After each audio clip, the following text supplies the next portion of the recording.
Friends of More Service and Repair, welcome back underneath the lift.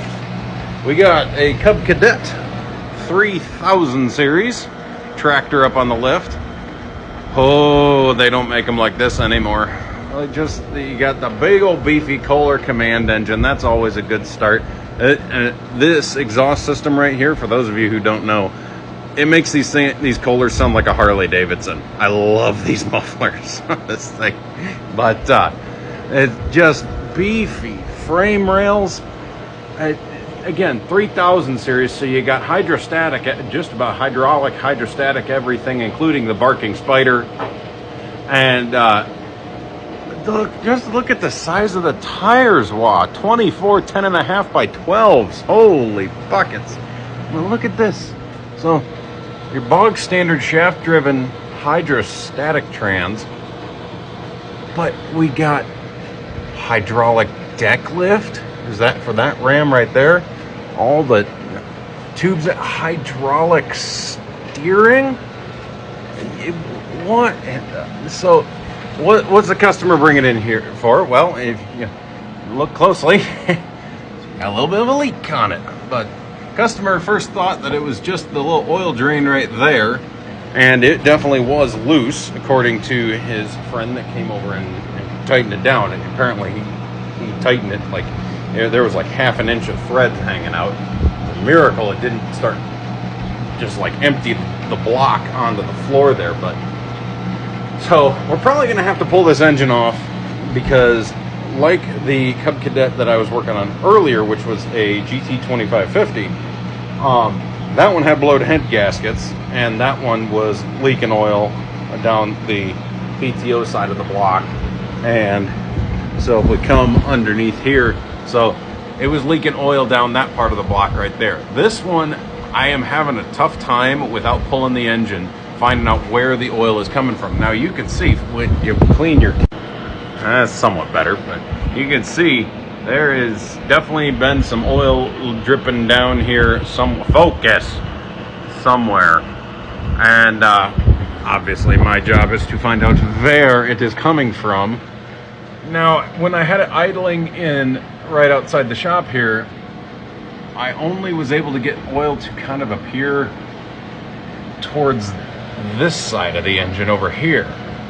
So this is going to be a bit of that tang, choking on my tangulation.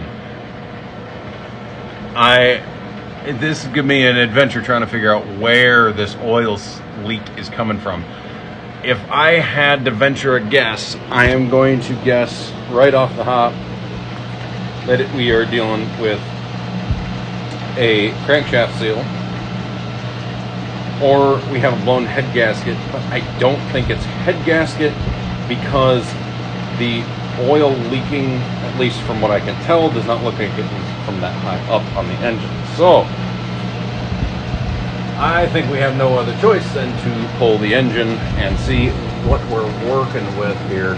But I just can't get over how beefy of a machine this is. And just this nice big old shaft drive going up to the engine, connecting to the flywheel. But just, this is a thing of beauty. They do not build them like this anymore. Just look at the size of these frame rails. It just, wow. Now the unfortunate thing about this mower, and when it comes to pulling this engine, is that it's going to be a little more work than the GT 2550, because you'll recall that hood lifted up like this. The whole thing just kind of swiveled up all the way back here. This one, just that top piece there tips up, and this stays put. So we're probably going to have to remove that whole thing and go from there. So I wanted to get it up in the air and actually have a peek underneath and see if I could figure out what was going on. So that's where we're at, and we'll bring you along for the ride on getting this thing going and figure out where the oil leak is coming from. But engine runs great, tractor runs great, so customer said do what you got to do to get it working properly and not leaking oil. Yes sir, I love these kind of customers, and it's not the reason you think, that being, oh, because you can charge whatever and they'll they'll be happy, you'll be happy. No, actually. I like taking these big, beautiful Skookum machines and breathing new life into them. This customer loves this machine. I want to make this machine work as best as it can for him. So I'm not one of those mechanics that'll just throw something on there to get an extra buck, because that's not the way I do business. For me, it's take care of your customers and the dollars will follow. And that's what I do. So, and that's what we're going to do here. Let's get this horse going. Well, with the engine off, I am seeing no evidence of a leak from a crankshaft seal behind the flywheel. Yeah, it's encrusted in dirt, but what lawnmower isn't?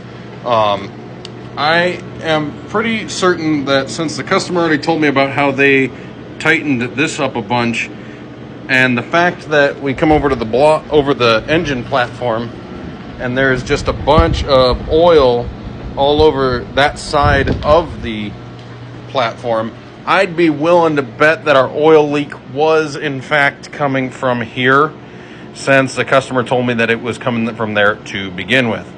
So since we got the engine off, what we'll be doing is we're going to, the drain comes out right here and it stops right about here-ish.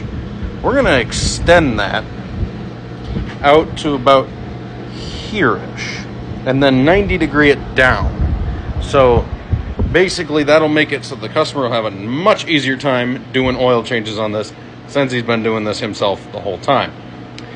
That also means we'll have to change the oil on this engine. Anyway, not necessarily a bad thing. So oil filter says it was 764 hours on the clock when the oil was changed last.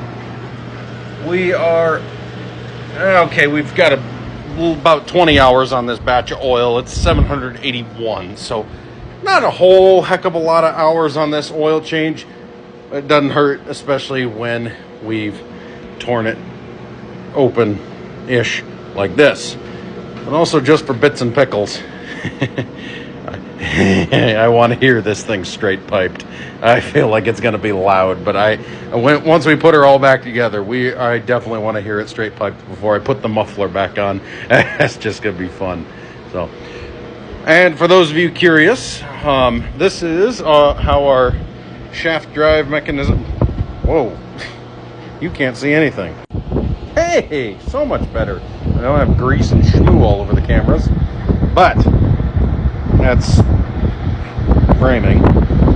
That right there is the shaft drive.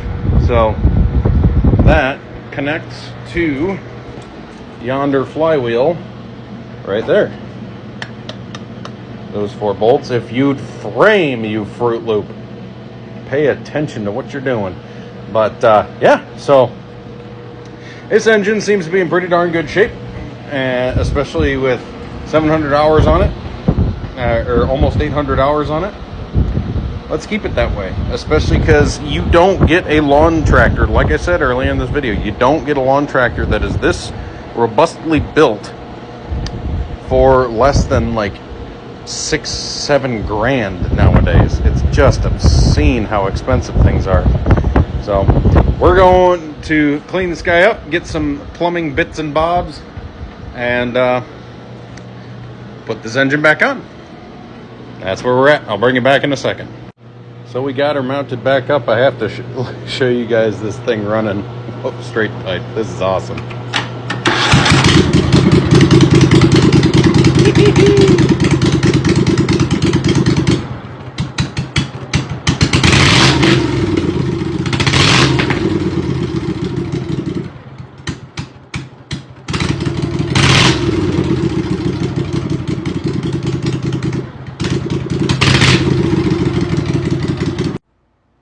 Well, unfortunately, I did not get you guys the finished result of that mower, but ended up being that oil drain pipe that was leaking, got all that plumbing put in, and that mower went home. So it's a happy machine, good old machine.